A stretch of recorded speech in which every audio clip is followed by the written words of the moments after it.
nang sinasabi nyo, you are after for human rights. Tigilan niyo po kami.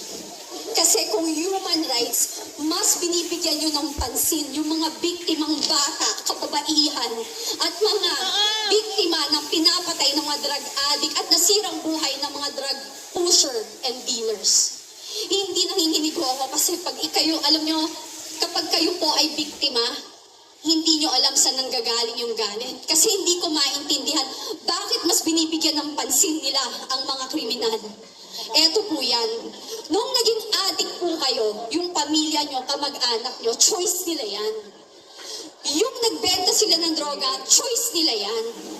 Yung naging drug lords and drug dealers sila, choice din nila yan. Pero yung mga naging biktima ng mga yan, ng drug dealers, ng drug addicts, saka drug pushers, hindi ho nila choice na maging